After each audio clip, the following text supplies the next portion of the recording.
다 함께 합독합니다. 내 손으로 너희에게 이렇게 큰 글자로 쓴 것을 보라. 무릇 육체의 모양을 내려 하는 자들이 억지로 너희에게 할례를 받게 함은 그들이 그리스도의 십자가로 말미암아 박해를 면하게 한 뿐이라. 할례를 받은 그들이라도 스스로 율법은 지키지 아니하고 너희에게 할례를 받게 하려 하는 것은 그들이 너희의 육체로 자랑하려 함이라. 그러나 내게는 우리 주 예수 그리스도의 십자가 외에 결코 자랑할 것이 없으니 그리스도로 말미암아 세상이 나를 대하여 십자가에 못 박히고 내가 또한 세상을 대하여 그러하니라. 할례나 무할례가 아무것도 아니로되 오직 새로 지으심을 받는 것만이 중요하니라. 무릇 이 규례를 행하는 자에게와 하나님의 이스라엘에게 평강과 긍휼이 있을지어다. 이후로는 누구든지 나를 괴롭게 하지 말라. 내가 내 몸에 예수의 흔적을 지니고 있노라. 형제들아, 우리 주 예수 그리스도의 은혜가 너희 심령에 있을지어다. 아멘. 아멘.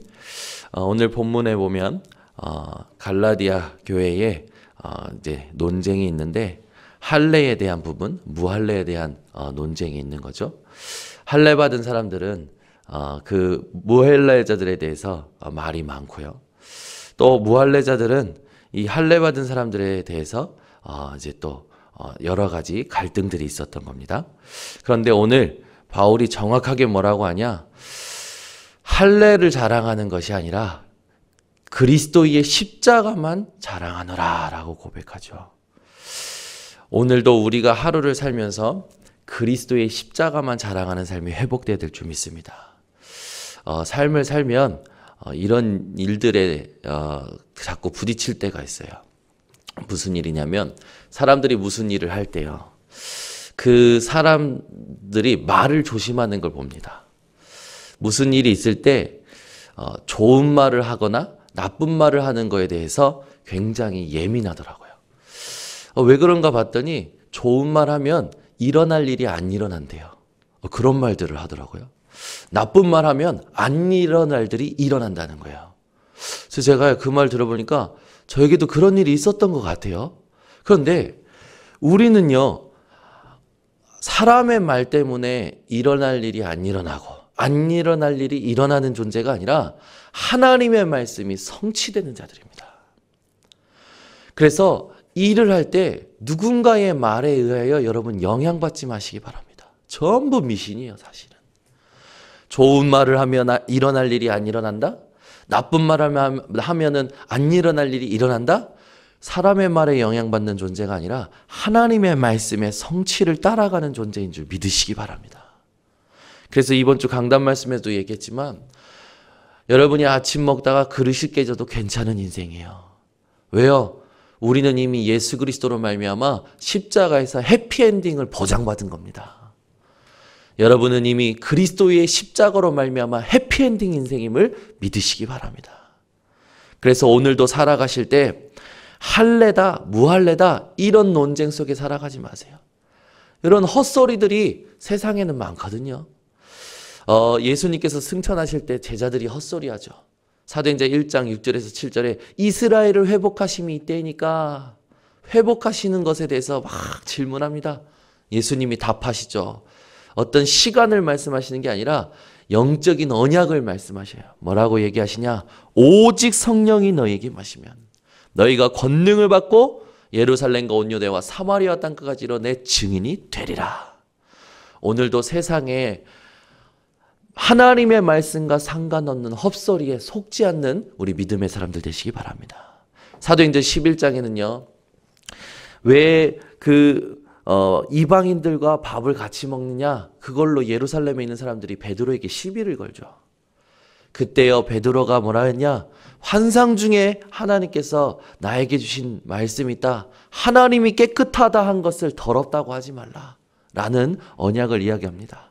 그 위에 어떤 일이 일어나냐? 사도행전 11장 19절부터 그 스데반의 환난으로 인하여 흩어진 자들 위에 주의 손이 함께 하시고 하나님의 능력이 나타나죠. 여러분이 오늘 하루를 살아가실 때 그리스도의 십자가만 자랑하시기 바랍니다. 우리가 살면 살수록 느껴지는 게 뭡니까? 그리스도 자랑하지 않고 다른 것 자랑할수록 손해구나, 이걸 깨닫게 되는 거예요.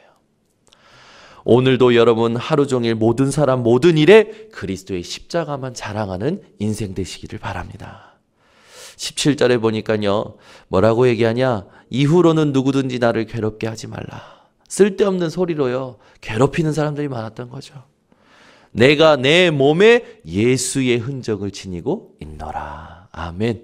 예수의 흔적이라는 단어는요, 불에 달군 불에 달군 쇠로 인두를 찍는 것과 같은 뜻을 가진 단어예요. 그 말은 뭡니까? 바울은요, 예수 그리스도를 전함으로 말미암아 받았던 그 채찍, 고문들, 그게 몸에 새겨져 있었던 거죠. 여러분 속에 하나님이 새기신 예수 그리스도의 은혜의 흔적을 오늘도 기억하시기 바랍니다. 그것이 뭡니까? 지금까지 하나님께서 살아오게 하신 하나님의 은혜를 기억하시는 겁니다. 그것을 말씀으로 주시고 그 말씀을 성취하신 하나님의 은혜의 흔적을 말하는 거예요. 오늘도 여러분에게 괴롭게 하는 자들을 만날 때에, 괴롭게 하는 일이 일어나는 것 같을 때에 여러분 속에 하나님이 주신 하나님의 은혜의 흔적들, 하나님이 주신 예수 그리스도의 흔적들을 회복하시고 기억하시고 승리하시는 하루 되시기를 예수 그리스도 이름으로 축원합니다. 하나님 아버지 감사합니다. 오늘도 우리가 예수 그리스도의 십자가만 자랑하는 인생이 되게 하여 주시옵소서. 세상에 사람의 말에 영향을 받는 것이 아니라 하나님의 성취될 말씀에 집중하는 인생이 되게 하여 주시고, 그 말씀에 집중하는 그 자체가 하나님이 가장 기뻐하시는 기도임을 기억하게 하여 주셔서 오늘도 낙심치 말고 옛 틀을 깨고 새 틀을 갖추는 인생들 되게 하여 주시며, 하나님께서 준비하신 것을 차지하는 인생들 되도록 영적인 눈을 열어 주시옵소서. 이것을 방해하는 흑암이 주 예수 그리스도 이름으로 무너지게 하시고, 오늘도 모든 말세에 일어나는 징조들 보면서 그리스도를 오직으로 분별하고 말씀으로 항상 깨어있으며 하나님의 사랑으로 충만하여 하나님의 원하시는 증인의 삶이 회복되게 하옵소서. 지금은 인생의 모든 문제를 해결하신 예수 그리스도의 은혜와 하나님의 사랑과 성령의 교통하심이 오늘 그리스도의 십자가만 자랑하기로 결단한 모든 주의 백성들 머리 위에 지금부터 영원토록 항상 함께 있을지어다. 아멘.